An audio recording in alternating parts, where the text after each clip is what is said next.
Welcome to Hope in the Hills 70th anniversary video that we've put together to celebrate God's goodness to us as a church over 70 years. So join us on this journey where we will speak to people, we will look at photos and images, we'll hear stories of God's work amongst us, where we have been His people of hope here in the hills for now 70 years, and we can celebrate God's goodness to us in this time together. So join us on this journey. It started off that church was at Melbourne, and you would kind of, that would be a train journey then from Upper Ferntree Gully to Melbourne by train. So, and lots of people came from Box Hill and Mount Evelyn and all those places to meet. And it wasn't very, only as far as I can remember, it wasn't too long before Box Hill Church started, I think followed by Mount Evelyn, and then I think Tacoma was the next one. And so because you'd met these like-minded people and these fellow Christians, it was all kind of people that, well, there weren't that many Dutch people around. I believe the Van der Jaars were there. And I know the Bobsmas were definitely there, and the Hellemers, and the Dibbles, the Hartsons, the Maliers. We'd just moved up from Huntingdale up to Belgrave, and Dad's initial response was, we're not going to a Dutch church, we're going to an Australian church. So I went to the local Presbyterian for a while, but then obviously the Dutch connection, we morphed to the church about, I think, 1956-ish. Our services were in the Progress Hall in Ferntree Gully, which is no longer there, and we had Sunday school in the rooms of the Fire Brigade Hall, which was next to the Progress Hall. The minister who first had conducted all our services was Reverend Nighthouse, who was also the minister at Mount Evelyn. That was when the church started, but I can definitely remember Reverend Paley Khan from the Melbourne congregation as well. And my dad was actually an elder in the early days in the Ferntree Gully Church. One of my very fond memories was my mum was church organist for all the time as she was there. The church got involved with sponsoring migrants that were coming in off the boats. Now, I know my dad went and got involved with the Good Neighbour Council, it was called in those days. Well, we were migrants. Joe and I sort of got to know each other before, when we were all in Holland still. We saw each other once and we were in love. And we got engaged, and then we were told by the officials that we wouldn't probably get a house to rent for another 7 years.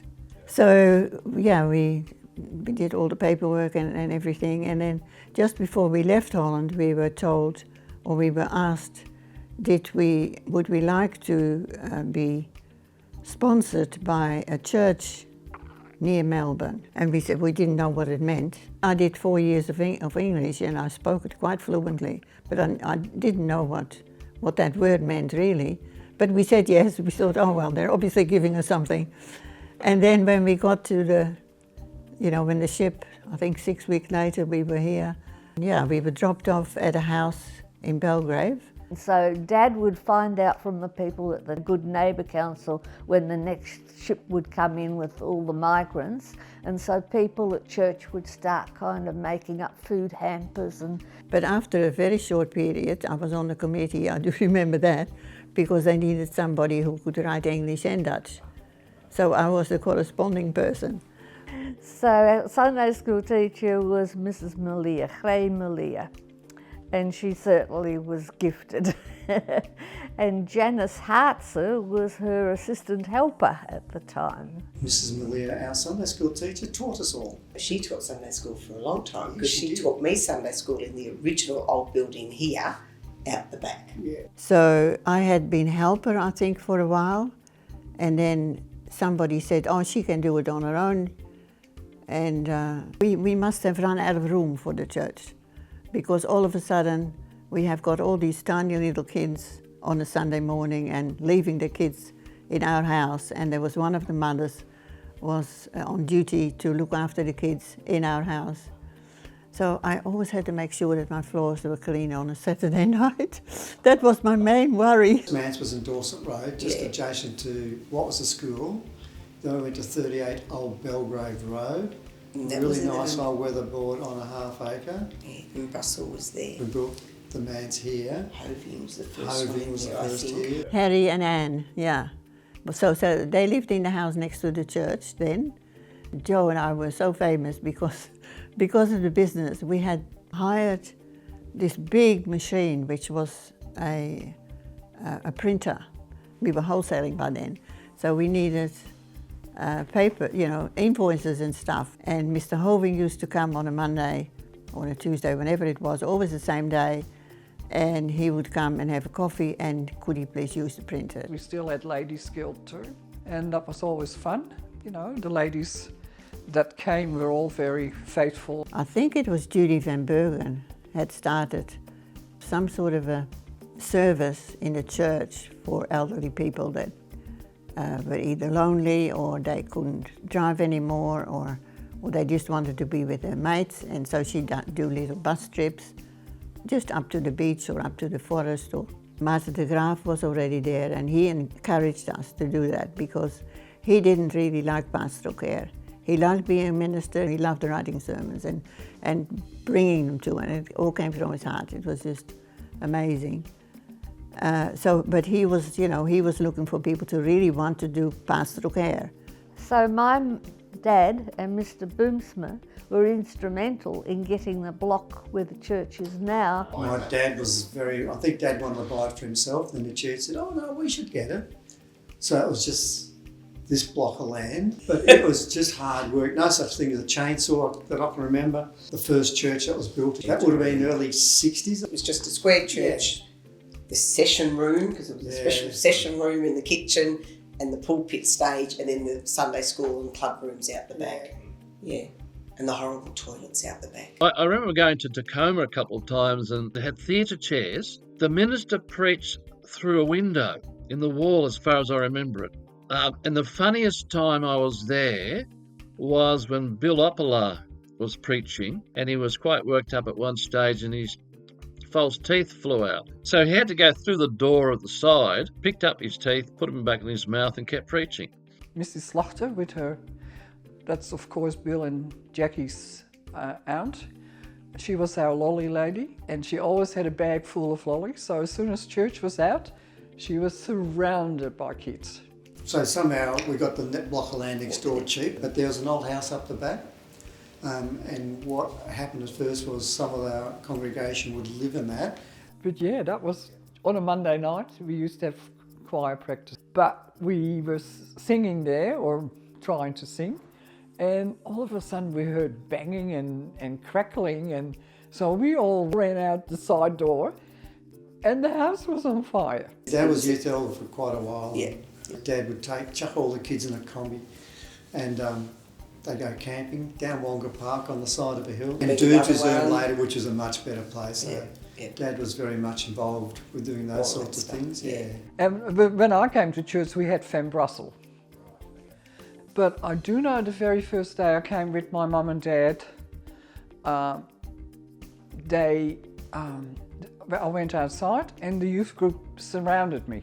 And that was pretty amazing. We came in 1988 because we moved to the hills. Because we were looking for a school for our children, which meant that Tacoma was the one that, the church that we gravitated towards. Martin Hanscap was here, and Leo Van Rossen and Maria Schroeder, people that we knew through the school and the local. Martin I've known since I was 10 years old. When we visited, and it was just a lovely, welcoming church even then. Yeah, it was lovely. We came out of Box Hill, and then even Tacoma under Harry Hoving was still very conventional, traditional.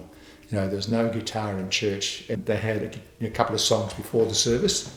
And then after that, it was just, organ and traditional type stuff. When Martin came and Jude, You also had Doug and Melissa Paws later, and they were very much into the music side of things as well. So the introduction of a different style in music, guitars, was for me an absolute welcome. The church got a whole rebuild and went from being sort of long and narrow and dark to how it is now. So that was done in 1990, 91. Ferlin and Becky came, and I got to know them really, really well, because Becky was a very caring and compassionate and kind person. I remember lots of family members. I remember Opa and Oma and my cousins and aunties and uncles, so it felt like a family. My mum also was born into the church, and then so third generation. We had a really fun youth group. Treens and Justin, and we went to a convention in Tasmania. I think I would have been about 16, 17, having just a group of Christian church friends as a teenager is just a massive blessing. Looking back, you realise how much of a blessing that is. So we were in Dandenong Reformed Church, and we were invited to a conversation, which was great. And we were kind of wrestling with, do we accept the call or not? And I remember very clearly that we had also had a call to St Mary's at that time. And so it was St Mary's or it was Tacoma. And I think I heard the voice of God when Sarah said, if you go to St Mary's, I'll hate you forever. And so we went to Tacoma. It was really quite exciting because obviously there had been a long gap between the previous minister and us. So there was a real sense of excitement around a new start, new ministry.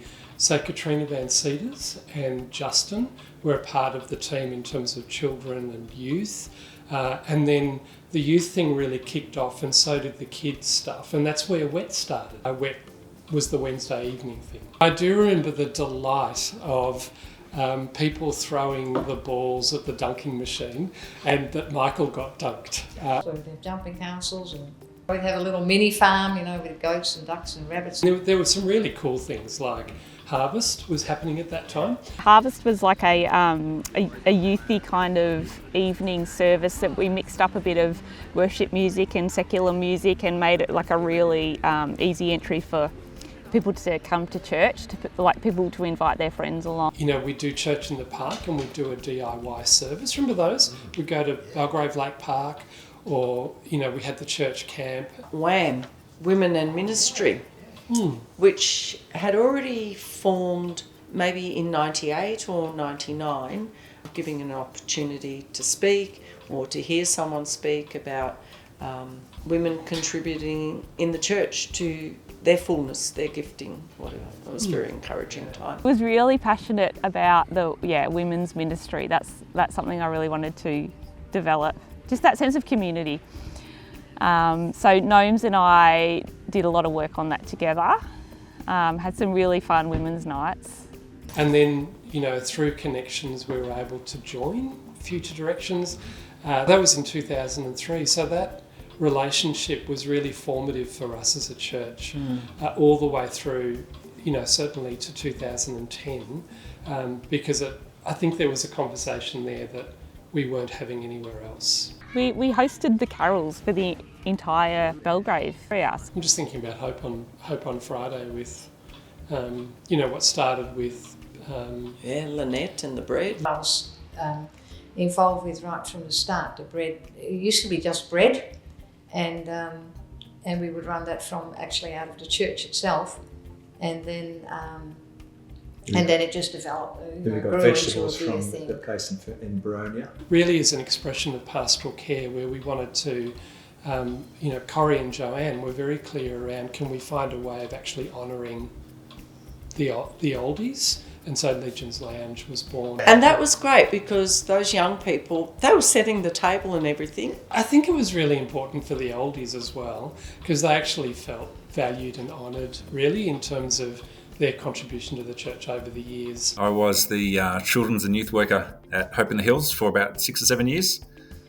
Well, I put on this shirt because this is the shirt that I wore to the interview that I had for the for the job when I went for it, and I remember meeting up with Michelle and Marty and Treens and Calm, and yeah, I've been pretty nervous about the whole thing, but I guess my experience of that interview is reflected in my experience of becoming a part of the church as well. Just welcomed so well into the community. But it was an interesting time because there was no senior minister at the time. One of the good things that I got to be a part of was a team who were pulling all the services together and working out what we were going to be doing. When his name came up, I thought, oh, he's from Sydney, and how's this going to work? He's going to be conservative. But it was so enlightening to sort of sit down and chat with him and work with him. He would fit perfectly for what we needed at that point in time. So 2012, I think it was Ian who had a chat with me. So I'd been 17 years at the Sydney Church, 30 years in ministry, and I wanted to do something else than ministry. When Liz and I went to Hope in the Hills Church for a meeting, I think I was just struck by the friendliness of everybody. We had this really good rapport because the church was so different to a lot of other Reformed churches. But all I know is that I arrived at a very different church to what I saw in the late 70s, and very different to some of the critiques that were going around. Well, we had what was WET originally, which is the Wednesday evening thing, which eventually became Hope Kids. Every Thursday, it was 2 hours of mayhem. We did games, we had a meal together, had a craft activity and a teaching time as well. Yeah, people would cook and people would, volunteer their time. And we did the billy cart races. The first billy cart that we did, it was plywood cutouts, screwed together and glued together, and with a little cross cut out on each side. And we were building it and thinking about it, that I didn't want to put bearings in the wheels because I didn't want it to go too fast for these kids tearing down the hill. But in hindsight, it was a pretty bad choice because by far and away we were one of the slowest carts. So I think in future years we upped the ante a bit and tried to get a bit more speed going. We had the Christmas plays that we did, had some good movie nights and bike rides down to the Bronya Arboretum at the time where we were building humpies in the church hall for Hope Kids. And I remember that, I'm pretty sure it was the night before, I drove up to the back of Grant's picnic ground at night in my Subaru and had the lights just on, parking lights, creeping around in the bushes, cutting down fern branches, jamming them into the back of my car. So it was God Zone on Sunday mornings. We had the youth, events, which mostly sort of became youth small groups. Brekkie Club at Upwey High. We had Holiday Club, which we ran out of the church. So I remember about 5 years ago, sitting on a beach in WA with Coralyn, and we were contemplating our next steps in life, ministry, and we got a call from Vicky about asking us whether we would consider being pastor up here. I remember thinking, and Coralyn and I having this conversation, Hope in the Hills, we actually really like that church and we could actually really see ourselves fitting in to that place and space. And we knew of Hope in the Hills from our journey in the Reformed churches. They were a church, for me, that always were willing to try new things and to do things a bit differently, which sort of appeals to me. But the other thing I really like about this community, or that seemed to have stuck in my mind, was that they're a community that do things in a real way. They're not trying to pretend to be things. They were just trying to be God's people here in the hills. I think the church back then was very much a migrant church. I think we're now much more a community church. Yeah, I think what I also enjoyed about Tacoma was that they would always support you if you had an idea that you wanted to do something different. And so the creativity of that, the sheer, let's do something different. That to me was just an absolute delight. Hope in the Hills had a way of being creative that I really valued. It was never really hard to find people who were willing to help out. It was it knew how to take some risks. And I think, that's part of, that was certainly part of its culture, and I think, from what we hear, still part of its culture. I think there are so many creative people at Tacoma, creative in the way that they run church, run Sunday school. I think one thing that I've really treasured about Hope in the Hills always is that we're down to earth. People are down to earth.